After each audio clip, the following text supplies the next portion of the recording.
the True Estarossa.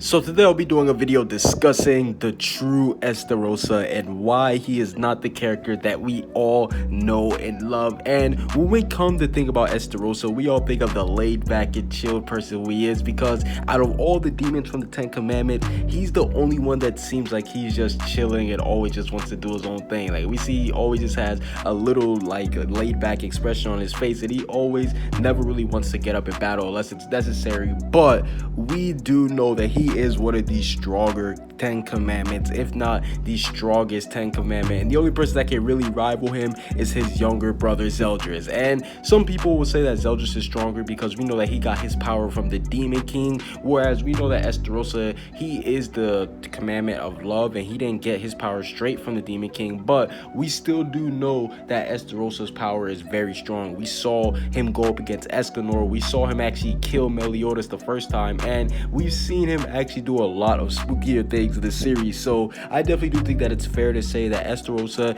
if he isn't the strongest commandment to you, then he definitely is the second strongest. But me personally, I do think that he is the strongest commandment, and we know that his love for Elizabeth is as strong as anything. Yes, we know that he is deeply in love with Elizabeth to a point where he was going to become the Demon King for her. Yes, we saw that Estarossa, he wanted to become the Demon King and just steal Meliodas' girl, and he basically was trying to impress her with all the power. Obviously, Elizabeth, she's madly in love with Meliodas, so she was never going to fall for that. But the fact that Estarossa was willing to do all of this, he even betrayed the Ten Commandments, he tried to gather up all the Ten Commandments, goes to show you how strong his love is for Elizabeth. And we know that his love for Elizabeth does end up tying into his shocking past, because we find out that Estarossa is actually Mael, and by that we know that he was actually an angel at one point. And because Meliodas ended up betraying the demon clan and going to the goddess clan,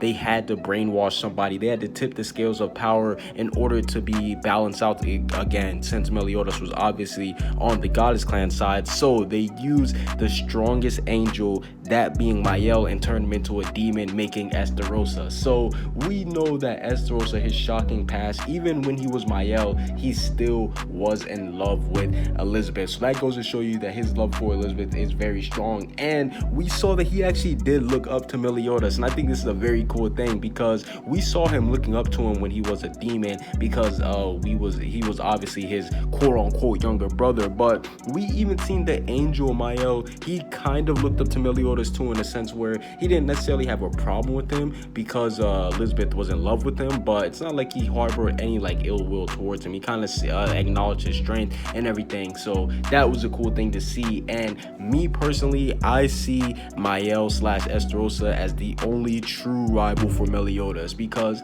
if they used him to balance out the power for the Holy War, that goes to show you how strong he is. And he was known as the Angel of Death, so anytime he ran into a demon, you knew that they were going to die.